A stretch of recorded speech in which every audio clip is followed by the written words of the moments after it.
안녕하세요. 올바디TV입니다. 오늘은 여러분들에게 협착증에 대한 내용을 알려드릴 거예요. 잘 따라오세요.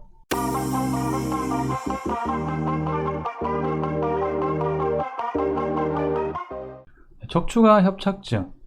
협착증이 아닌데 혼동해서 사용하는 경우가 많습니다.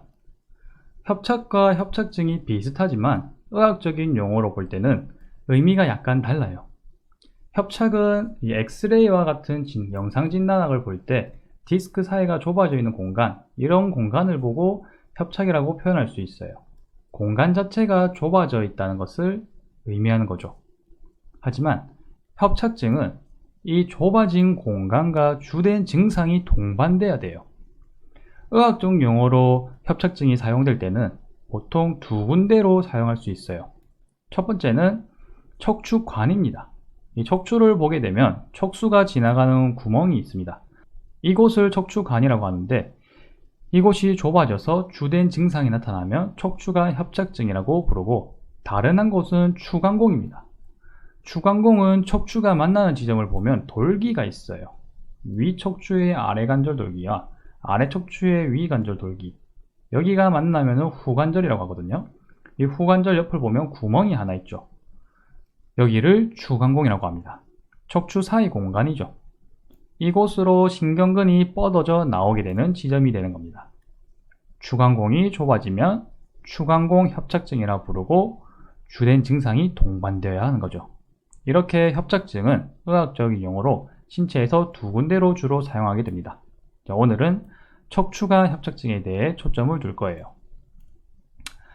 이렇게 척추관 협착증은 중심이 압박되는 겁니다. 그래서 증상이 양측 하지로 뻗어나가게 돼요. 자, 제가 증상이 어디로 나타난다 했죠? 허리가 아닌 하지로 나타난다 했죠. 네, 협착증의 주된 증상은 하지예요. 특히 걸을 때 다리에 힘이 빠져서 주저앉게 되는 겁니다. 간헐적으로. 네, 이 증상을 신경인성 간헐적 파행이라고 하는데, 신경적인 요인에 의해서 간헐적으로 보행에, 걷는데 문제가 생기는 겁니다. 자, 왜 증상이 나타날까요? 협착이 뭐라 했죠? 좁아져 있는 거라고 했죠. 척추관 협착증은 척수가 지나가는 공간이 좁아진 거예요. 잘못된 움직임이나 자세, 그리고 무리한 신체 활동으로 인해서 주변 구조물이 퇴행적 변화가 나타난 거예요. 그래서 지나가는 척수를 압박해버리는 거죠. 척수를 압박할 때 주변에 있는 혈관도 압박하겠죠. 그럼 혈액 공급이 안 되겠죠. 그럼 신경 기능에 이상이 생기는 겁니다.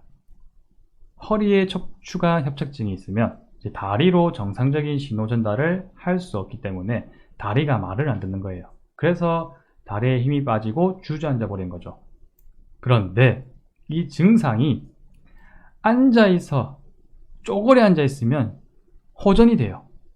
그래서 다시 걸을 수 있게 됩니다. 쪼그려 앉아있으면 그 신경을 압박하고 있던 부분이 해소되면서 괜찮아지는 거예요. 하지만 또 걷다 보면 증상이 또 나타나고 반복되는 거죠. 이렇게 계속 가만히 있어도 다리에 힘이 빠져가지고 주저앉게 되는 게 아니라 간헐적으로 증상이 나타나게 되는 거예요. 이게 협착증의 주된 증상이에요. 신경이성 가을적 파행, 압박으로 인해 순환장애로 신경의 기능에 문제가 생기는 겁니다. 알겠죠? 자, 헌데 진단명을 보면은 협착증이에요. 하지만 증상이 허리 통증, 엉치 통증, 다리가 아프다, 이럴 때는 의심해 봐야 됩니다. 협착증이 아니라 다른 요소에 의해서 통증이 나타날 수 있거든요.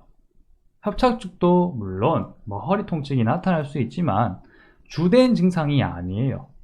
근육 조직이나 근막, 디스크 탈출, 후관절에 대한 문제 등을 의심해 봐야 되는 겁니다. 자, 그러면 이 척추관 협착증을 어떻게 치료해야 될까요? 자, 아쉽게도 물리치료, 도수치료, 운동치료로 이 협착증 자체를 치료하는 것은 아주 힘들고 제한이 큽니다. 척추관 자체가 좁아져 있어요. 척추관이 어디 있죠?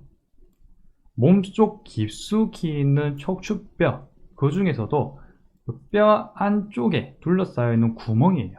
그 구멍이 주변의 결합 조직들, 두꺼워진 인대 이런 요소에 의해서 신경이 압박되고 있는 겁니다.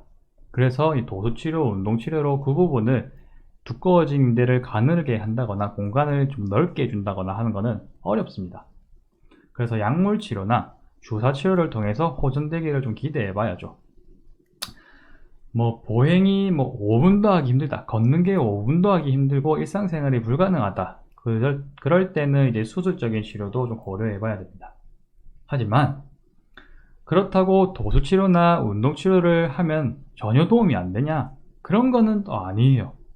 도수치료나 운동치료로 협착증 자체를 개선시키기에는 어렵지만은 협착증이 진행됐다는 건 주변의 근육, 근막, 관절, 그리고 움직임 등이 매우 안 좋을 가능성이 높아요.